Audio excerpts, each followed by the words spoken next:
आज हम लोग इस वीडियो में एनसीईआरटी 10th क्लास विज्ञान अध्याय 7 नियंत्रण एवं समन्वय पेज नंबर 139 अभ्यास के सभी प्रश्न समझ के साथ करने वाले हैं। तो चलिए पहला प्रश्न प्रारंभ करते हैं। निम्नलिखित में से कौन सा पादप हार्मोन है? 4 विकल्प आपके सामने दिए गए हैं जिनमें से एक साइटोकाइनिन भी है।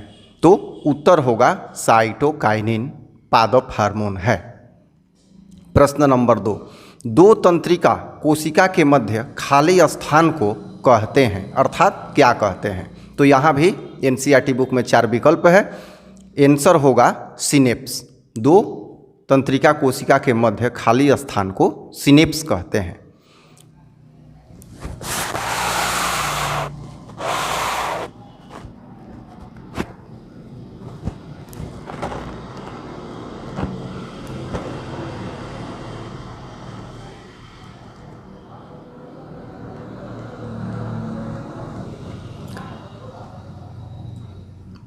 प्रश्न नंबर 3, मस्तिष्क उत्तरदायी है। 4 विकल्प है। मस्तिष्क सोचने के लिए, हृदय धड़कने के लिए तथा शरीर का संतुलन बनाने के लिए उत्तरदायी है, अर्थात ये तीनों ही विकल्प होंगे, इसलिए इसका उत्तर होगा उपरोक्त सभी के लिए। प्रश्न नंबर 4, हमारे शरीर में ग्राही का क्या कार्य है? ऐसी स्थिति पर विचार कीजिए जहां ग्राही उचित प्रकार से कार्य नहीं कर रहे हों। क्या समस्याएं उत्पन्न हो सकती है? अब देखिए, ग्राही का मतलब होता है वैसे अंग जो सूचनाओं को ग्रहण करके मस्तिष्क तक भेजें। तो यहीं से प्रश्न है, पहले उत्तर कैसे लिखेंगे?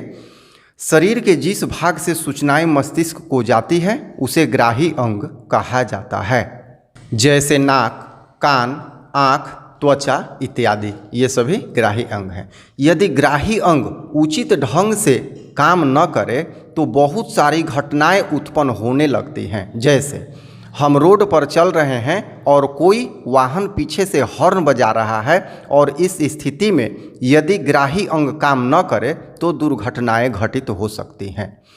समझिए, यहाँ पर ग्राही अंग का मतलब है जो सूचना को मस्तिष्क तक भेजे।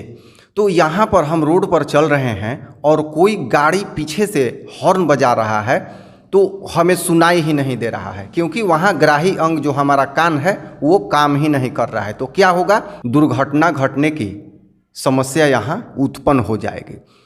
एक और उदाहरण ले सकते हैं। हम रोड पे चल रहे हैं और हमारा आँख ठीक ढंग से काम नहीं कर रहा है और आगे से कोई वाहन आ रहा है तो हम उसे भी नहीं देख पाएंगे, तो हम वहाँ से हटेंगे नहीं, क्योंकि ये सूचनाएं मस्तिष्क तक नहीं जाएंगी। तो यहाँ भी दुर्घटना घटने की संभावनाएं हैं। तो आंसर आपको समझ में आ गया होगा। 5वां नंबर प्रश्न, एक तंत्रिका कोशिका की संरचना बनाइए तथा इसके कार्यों का वर्णन कीजिए। तो सबसे पहले तंत्रिका कोशिका की नामांकित तथा सचित्र संरचना समझते हैं, फिर इसके कार्यों का वर्णन समझेंगे।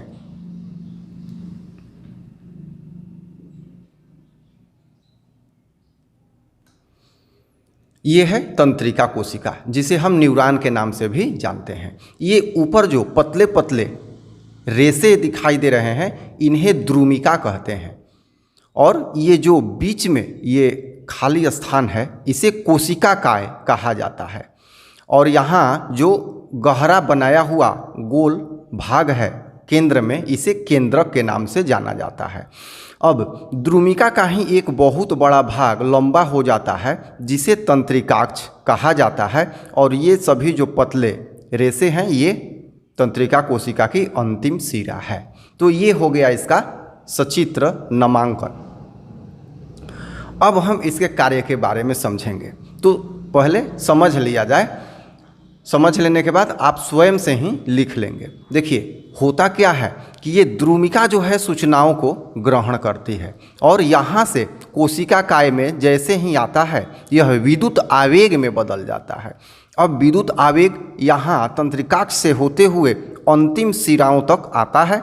अब अंतिम सिराओं के बाद खाली स्थान होता है और ठीक उसके बाद इसी तरह की एक तंत्रिका कोशिका यहाँ पे होती है, किंतु दोनों के बीच में खाली स्थान होता है। तो होता क्या है कि जो विद्युत आवेग यहाँ तक आता है, अब यहाँ से कुछ रसायन के रूप में स्रावित होकर इस खाली स्थान को, जिसे सिनेप्स कहते हैं, पार कर जाता है और अगले तंत्रिका कोशिका के इस द्रुमिका पर पुनः पहुंचता है, जहां से यह द्रुमिका फिर सूचनाओं को ग्रहण कर उसे विद्युत आवेग में पुनः परिवर्तित कर देती हैं और यही क्रिया सतत चलती रहती है और सूचनाओं का संसाधन अंग से मस्तिष्क तक या मस्तिष्क से संबंधित अंग तक होता है।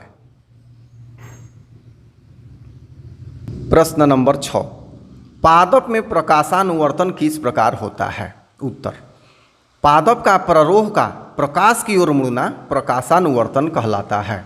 पादप के प्ररोह पर जैसे ही प्रकाश उद्दीपन के रूप में पड़ता है, अनुक्रिया के फलस्वरूप विपरीत ओर ऑक्सीन स्रावित होता है और कोशिकाएं बढ़ना प्रारंभ कर देती हैं।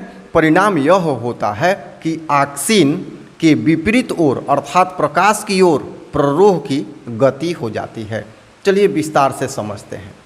यहाँ एक घर है जिसमें एक पौधा रखा हुआ है, यहाँ खिड़की है और यहाँ सूर्य से प्रकाश इसको प्राप्त होता है।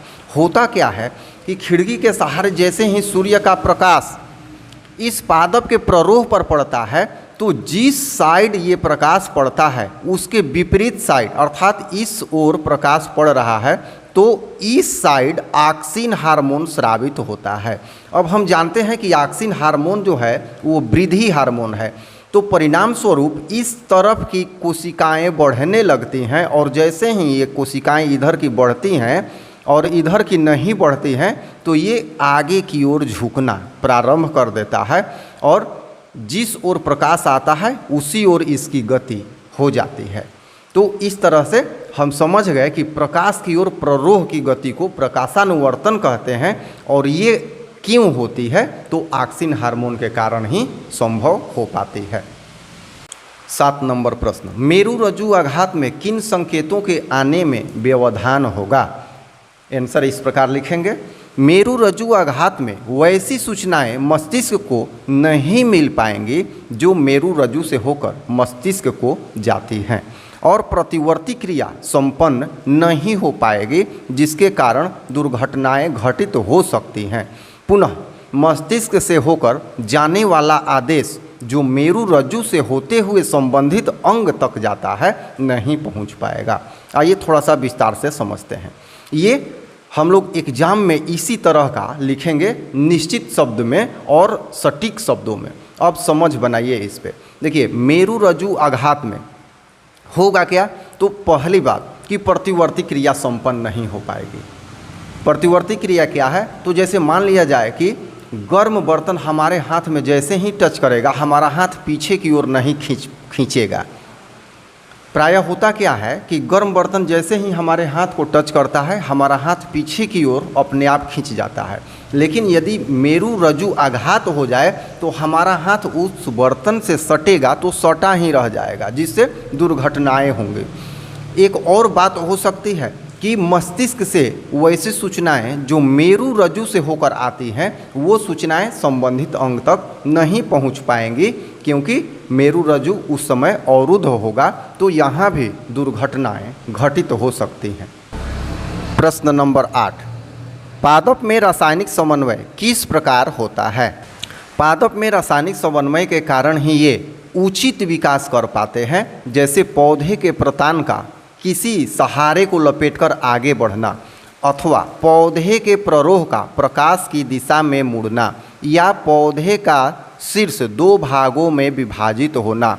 उपरोक्त सभी उदाहरण हार्मोन के समन्वय के कारण ही संपन्न होते हैं। अब समझा जाए यहाँ, अगर रासायनिक समन्वय न हो तो पौधे का प्रतान जो उसका रेशा होता है वो किसी सहारे को लपेटने में सक्षम नहीं हो पाएगा, या उसके शीर्ष विभाजित नहीं होंगे और वो वृद्धि नहीं कर पाएगा, अथवा पौधा जो है प्रकाश की ओर नहीं मुड़ पाएगा, जिससे प्रकाश संश्लेषण की क्रिया संपन्न नहीं हो पाएगी। तो ये सभी रासायनिक समन्वय के कारण ही पादप में संपन्न हो पाते हैं। 9 नंबर प्रश्न, एक जीव में नियंत्रण एवं समन्वय के तंत्र की क्या आवश्यकता है। तो ये प्रश्न बहुत ही इम्पोर्टेंट है। एक जीव में नियंत्रण एवं समन्वय के तंत्र की क्या आवश्यकता है। उत्तर पहले कैसे लिखेंगे ये समझते हैं। एक जीव में यदि नियंत्रण एवं समन्वय न हो तो वह जीव अपना अस्तित्व समाप्त कर सकता है, क्योंकि जीव में अस्तित्व और विकास के लिए उसमें समन्वय तथा नियंत्रण का होना नितांत आवश्यक है। जैसे पादप में वृद्धि होना अथवा जंतु का अपना संतुलन बनाना या आपात स्थिति में अपने आप को अनुकूलन करना, प्रतिवर्ती क्रिया का संपन्न होना, ये सभी नियंत्रण एवं समन्वय के कारण ही होते हैं। आइए समझते हैं। देखिए, अभी जो हम ये वीडियो बना रहे हैं और आप जो ये वीडियो देख रहे हैं, यह भी एक नियंत्रण एवं समन्वय के कारण ही संपन्न हो पा रहा है। नहीं तो क्या होगा कि हम यहाँ बोलने में सक्षम नहीं हो पाएंगे और आप वहाँ अपने हाथ से मोबाइल नीचे गिरा देंगे। ये सभी क्यों नहीं होता है? क्योंकि हम में और आप में नियंत्रण एवं समन्वय ठीक ढंग से कार्य करता है। हम रोड पे चलते हैं, जैसे ही किसी गाड़ी का हॉर्न बजता है तो हम हट जाते हैं, अथवा गर्म वस्तु हमारे हाथ में टच करती है तो हाथ अपने आप खींच जाता है। पौधे प्रकाश की ओर गति करते हैं। ये सभी नियंत्रण एवं समन्वय के कारण ही संपन्न हो पाता है।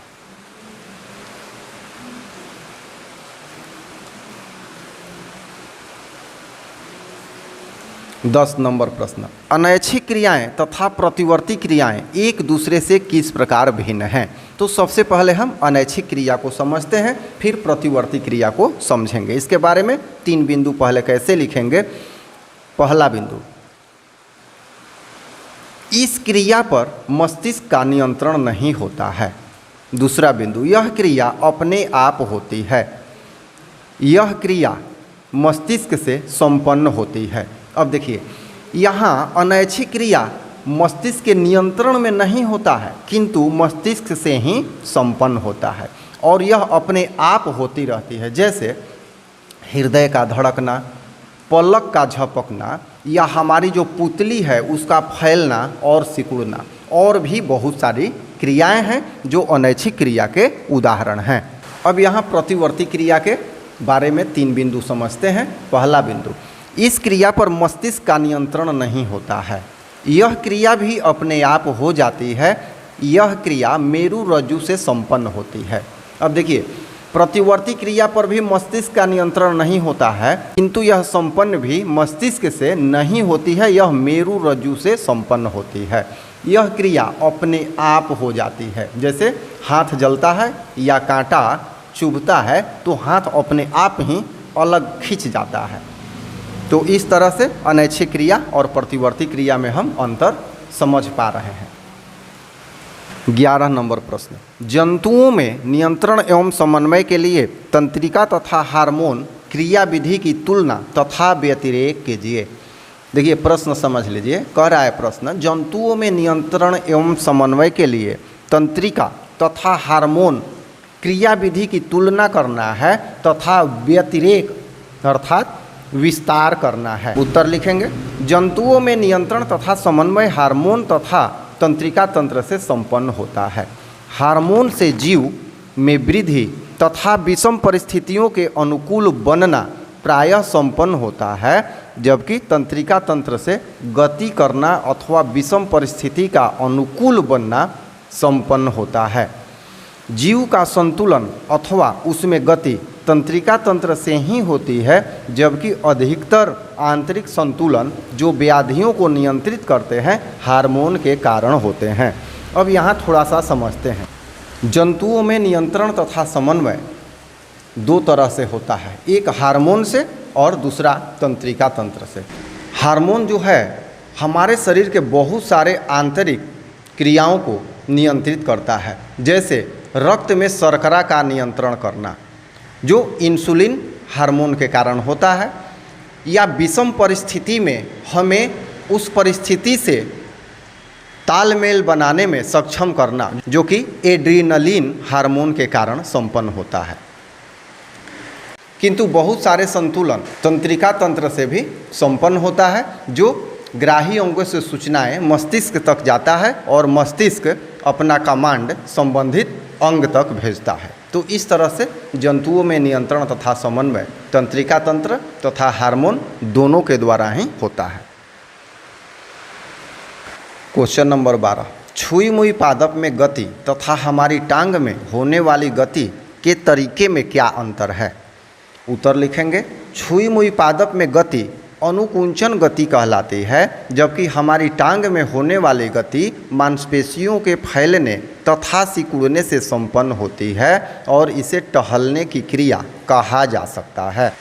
छुई मुई के पत्ते को जब उद्दीपन प्राप्त होता है तो अनुक्रिया के रूप में पत्तियों का जल ऊपर की ओर अवशोषित किया जाता है, फलतः पत्तियां मुरझा जाती हैं, किंतु मस्तिष्क से निकला संकेत पैरों के मांसपेशियों में पहुंचकर उसमें फैलाव तथा सिकुड़ाव उत्पन्न करता है। अब यहाँ समझते हैं। देखिए, छुई मुई को जैसे ही उद्दीपन प्राप्त होता है तो पत्तियों के पानी ऊपर की ओर अवशोषित कर लिए जाते हैं, जिससे वह लटक जाते हैं, पत्तियां मुरझा जाती हैं और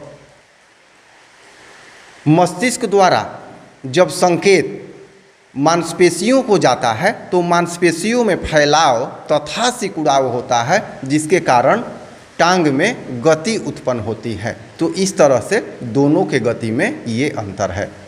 अब अध्याय 7 के अभ्यास का सारा प्रश्न यहाँ हम लोग कर चुके हैं। अगले वीडियो में फिर अगले अध्याय के साथ हम लोग प्रश्न करेंगे। तब तक के लिए धन्यवाद।